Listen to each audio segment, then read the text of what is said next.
methods. They don't come up as much as the others that the ones we've studied. The factor we've done is you're going to know one, that's the one. Okay. But these two can be very helpful at times if you recognize that you can use them. Okay. Quadratic form.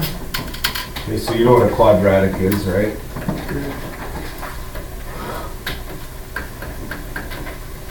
Okay.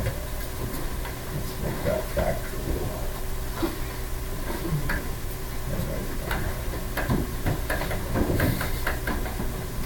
Quadratic form, that's an exponent to the first, are even degree polynomials that follow the same pattern as a quadratic.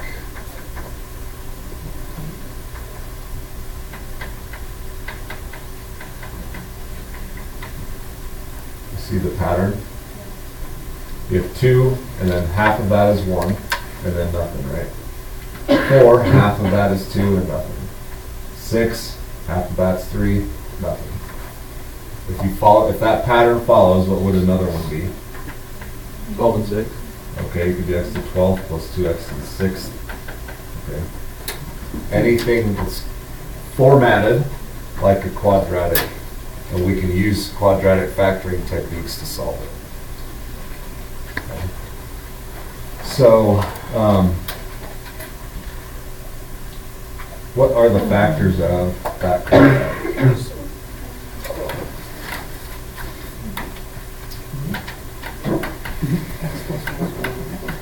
Yeah. Okay, good. Nice and easy, right? Let's see, I think so.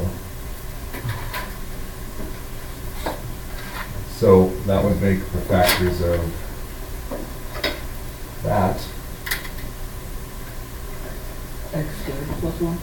That's it. So we have x squared plus 1 and x squared plus 1. It's the same format. How about the next one? X cubed plus 1. X cubed, good. And then the last one? X to the 6 plus 1. Yeah. Okay, I'm glad two of you understand it. Or voicing that. Are you okay with that? Yeah. We can get, obviously, we can get to where a is not equal to 1. And you can have to do slip and slide. Okay, that can still apply. Would you like me to show you one? Yeah, it's fine. We got plenty of time. It's not like we're burning daylight here. Let's see here.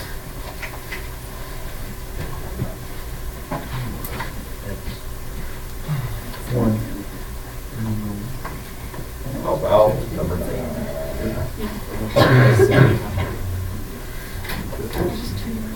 11. 5x to the 5, 9, and 8.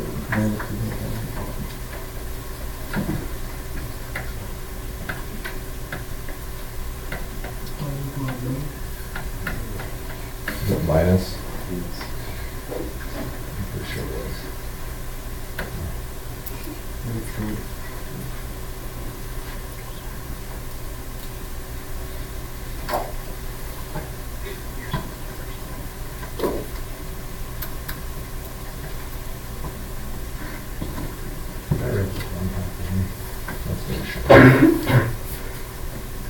Okay.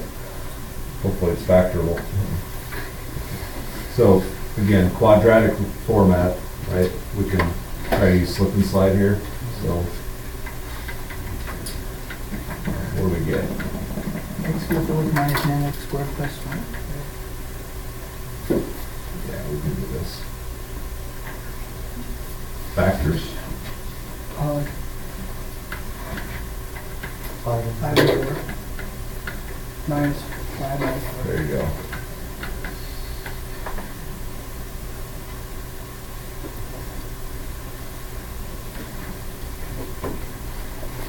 And then slide back around, right? So this is going to become, X squared minus 1. And 5x squared minus 1. yeah.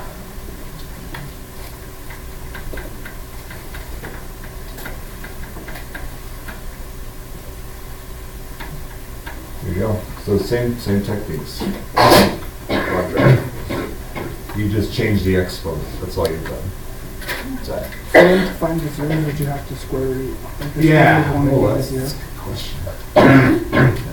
Yeah, you will. So, I'll let you guys, let's let them catch up. How did your writing feed initially? Some of you are not.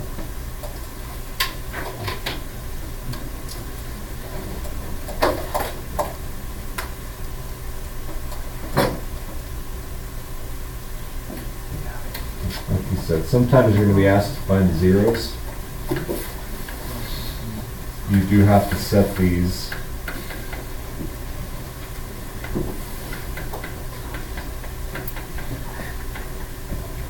equal to 0 and solve those equations. This is what we did, we just, with quadratics, but all these end up linear and most of us can do the work in our heads. Okay, so at this point, many of us probably still can, but if you need to write your work down to stay organized, it's a good idea, so. X equals, Or square root. creating something. Plus or minus square. That's where most people trip up. So positive or negative 1. Remember, square root of a squared, always positive or negative. And then the other one And then the other one, would be the square root of negative 4.6. yeah, so. Whatever that is. That's an irrational number. Mathematicians will have decided we prefer you to leave it as an exact answer.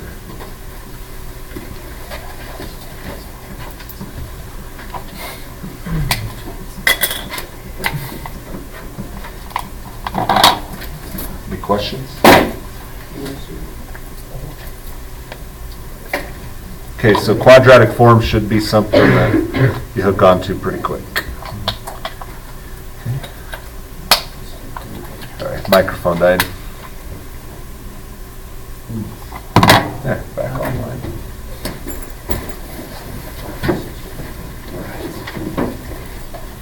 Okay, grouping.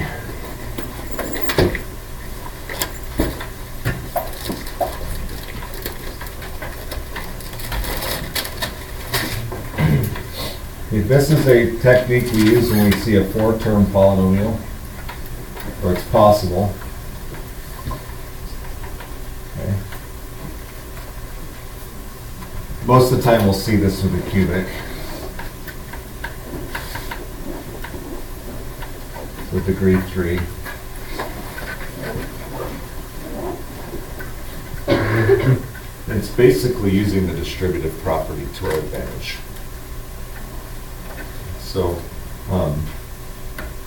side note that, use the distributive property.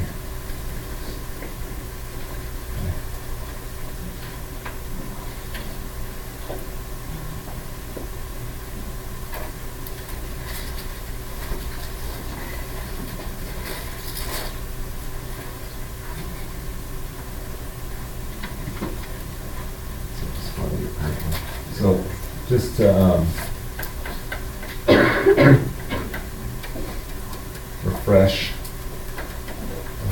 use the distributive property on 2 terms. What are you going to look with?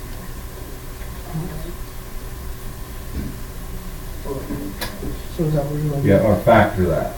So you're going to reverse the Factor it? distributive property, So k plus m squared. right? We're going to use that a lot here. So let's grab a problem.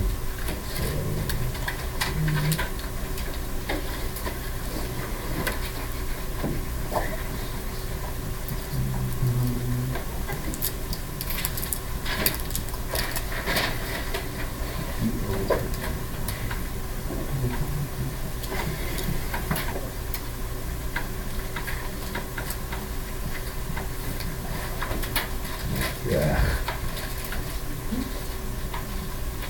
Okay, 2p cubed plus 5p squared plus 6p plus 15. Factor by group A.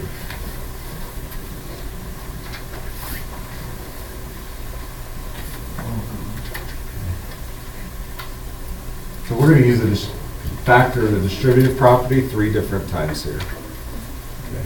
So the key is to identify pairs that go together. So you need to pair up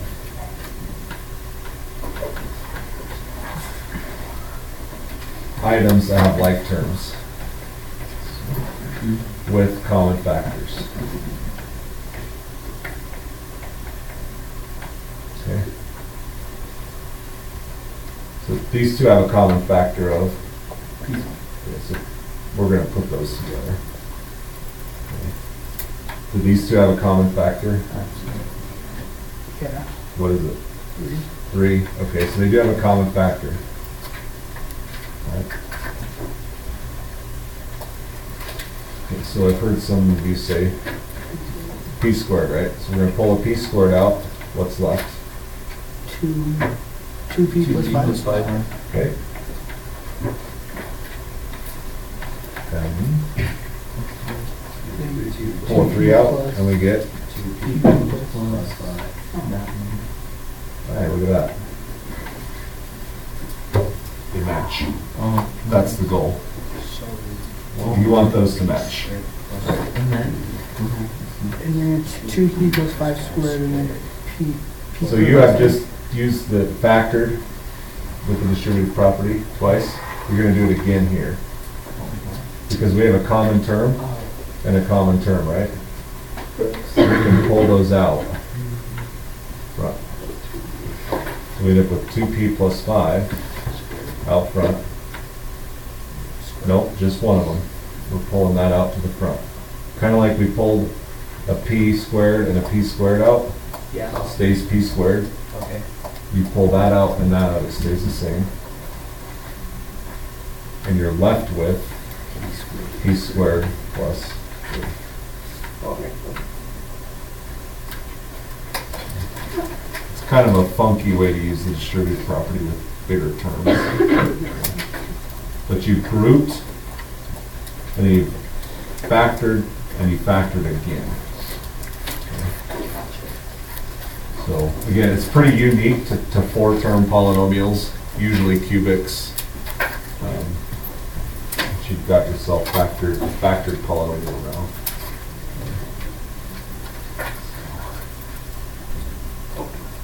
And then you can find the zeros from there too, right? If you need to. Would you like to see one more? Yes.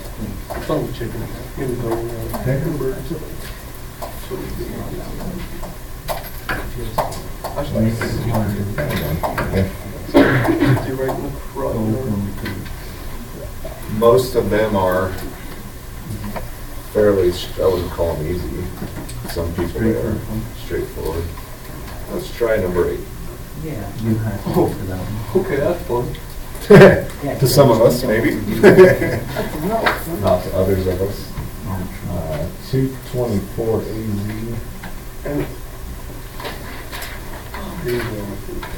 minus 56 AC. 84 YZ.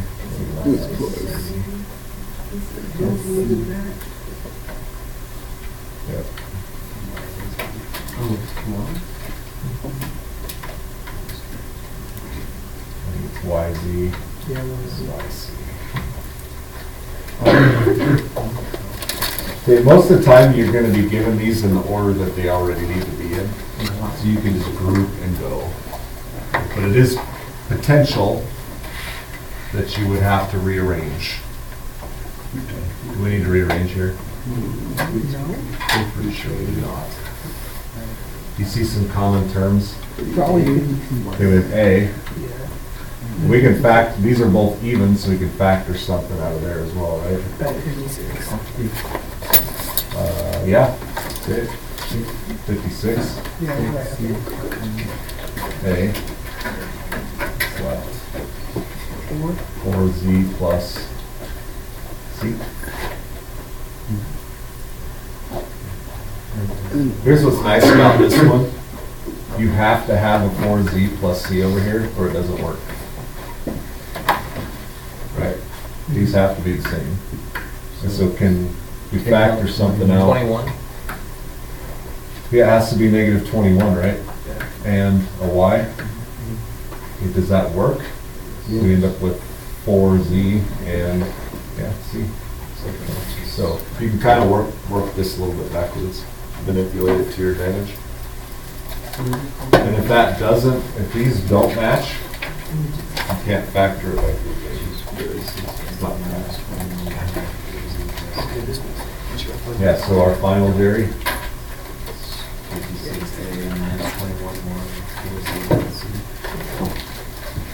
and, right, got it. No, order doesn't matter in multiplication. Right? It doesn't matter how you write this, which order. Because multiplication is commutative. That's true, correct? You can switch it, doesn't matter.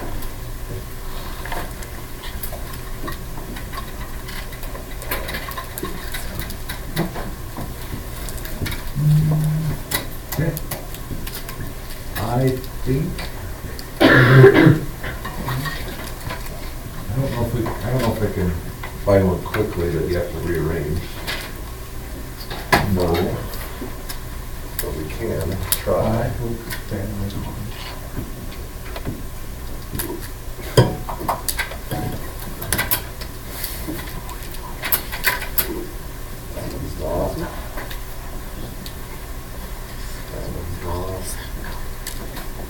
You see how you can start throwing a whole bunch of crap in there.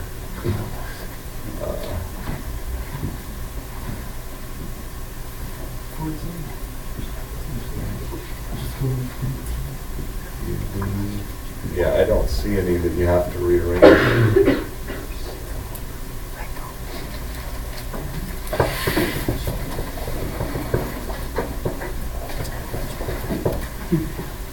Oh, that one. 18. Okay, what would you take out of? So always just look at the first two. We can take out an M and an N, right? yes. So just, and we also. We'd end up with NZ and NC. Take out an N squared, you end up with an NZ and an NC. These two could be flip-flopped. Will probably work. Do you want me to write that out? I think you do. Yeah, I think we're good. So I'm going to give you quite a bit of time to finish up. Hopefully you can go home without any work to do this weekend. That's the hope. There's 2 worksheets posted and a little bit of spiraling. So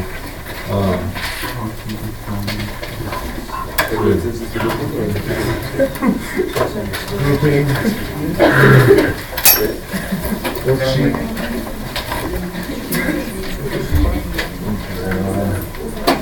So we just did Quadratic form.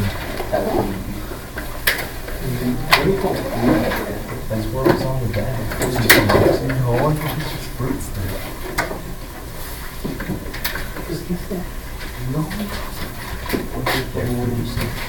Even on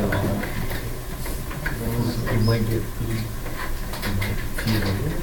This is every other odd. okay. Every other odd. Yeah. So 1, skip 3, do 5, skip 7, do 9, skip 11, do 7. So you're all the way through 24. You gotta work there, but hopefully you get it done by the end of class.